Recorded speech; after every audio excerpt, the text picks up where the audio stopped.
Entire towns have been knocked out, slammed by a fist of angry water. Homes were ripped off their stumps. Many had families still inside. Dozens of residents in the Lockyer Valley are still missing more than 24 hours after an 8-metre wave of water rocketed down the ranges from Toowoomba. Rescuers have struggled through bad weather to get into the now isolated communities. Up to 16,000 properties could be affected, with the flood now likely to be one of the worst in the city's history. And we confront the challenge that is before us. I want us to remember who we are. We are Queenslanders. We're the people that they breed tough north of the border. We're the ones that they knock down and we get up again. Emergency crews and residents are being pushed to their limit, and it's not over yet. Cyclone Yasi is now approaching the coast as a Category 5 storm, the strongest, threatening winds of more than 300 kilometres an hour, worse than Larry, worse than Tracy. It's narrowed its focus. Forecasters have it within 30 kilometres between Innisfail and Cardwell. Up to 700 millimetres of rain will come in the next 36 hours. Then there's the storm surge. 6.5 to 7 metres above that normal highest tide. People need to understand that their lives and their property are in danger. This is a powerful natural force, but the courage of the people of far north Queensland is an even stronger force again. Natural disasters are exactly that, a devastating event that wreak havoc on the people and communities in their pathway.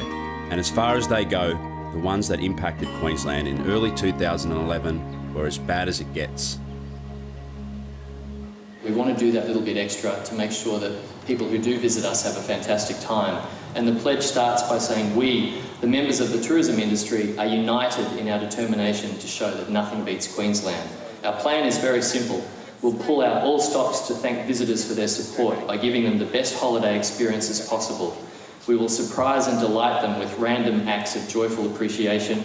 We'll turn our service level up to 11. We'll do our utmost to create unexpected moments that give our visitors a thrill, a smile, or even blow their minds. Our actions will be evidence that Queensland is the place where Australia and the Australian spirit shines. And it's fantastic that Matthew's going to sign that as a great representation of all of our industry and the attitude that all of our tourism operators have right now. Signing the pledge to help the recovery effort was the launch pad for Operation Sunshine, my own personal mission to give back to the state that has given so much to me. It was an opportunity to talk to others, be it politicians or the media, to tell them that the Sunshine State is open for business. Richard Spider at 92.5 Gold FM and Matthew Hayden joining us this morning, Operation Sunrise, to get us all looking after the different sunshine. No, what did I just say? It's close enough, mate. Look, staring me on the T-shirt. Chest. I have been all morning. Can you read? Operation Sunrise. First stop on my whirlwind tour was to see Ground Zero, a place where the devastation was at its worst, the Lockyer Valley. The town of Grantham might only be a 90-minute drive from Brisbane, but it seems as though it's a world away.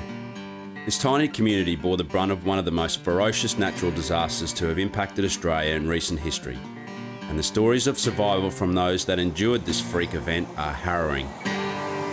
Floating, what happens, when something like this is in front of you? What do you sort of feel now? And what did you do here? It's hard to explain, eh? It's pretty freaky. It's like, just try and save your life. That's all you got to do is get to the highest point. Yeah, just the noise of the water was just horrific, eh? It was just raw, just and just the debris in the water was just smashing things to pieces, eh? It's crazy. Just inside my house just got blown out while we were on the roof. The whole thing just vibrated. It was like a bomb going off. And I just got downstairs after dark and I wondered what happened, and the whole side of my house was gone. Like most of the houses in the street, they're all going to get bulldozed by the sounds of it. Not safe to walk in or even just to live in them. Yeah. That light pole actually saved our life. If that light pole wasn't there, we wouldn't be here right now. Yeah, he lost his father as well. Yeah, his father's passed away, got caught in it too. Yeah. Not good. Yeah. Not good at all. So it was just coming, you were sitting up on here, and you were just watching this thing come straight at your house. Yeah. Yeah, and when it hit the light pole, thank God for that. Yeah. Otherwise, if that light pole wasn't there, we wouldn't be here right now talking to you. Yeah, would have lost my kids and everything. So it was coming here at pace. Yeah, awesome pace. Just the noise, it was just loud. Like me, you know, stand beside each other, we couldn't hear each other talk. Just the noise of it was just evil as sound. Evil. Well, mate, this is an unbelievable story, eh? Yeah, crazy, mate. I never want to go through it again. Queenslander. Yeah, go the Maroons. That's the spirit, eh? Yeah, Queenslander through and through. Unreal, mate. Yeah, love Queensland. The effect of the floods is evident everywhere in this area, and while some have lost their lives, others are blessed to have escaped with theirs. But the impact of the disaster is something they couldn't get away from, and returning to their homes, they're faced with rebuilding. Are you generational farmers out this way? Yeah, we're third generation. This particular farm was bought by the uncle and the father in '59. They took this farm from an old dairy farm and turned it into a high-producing cabbage and potato farm. And we've sort of just moved on from that. The wife and I bought it in '92, and we automated into a full-scale vegetable farm.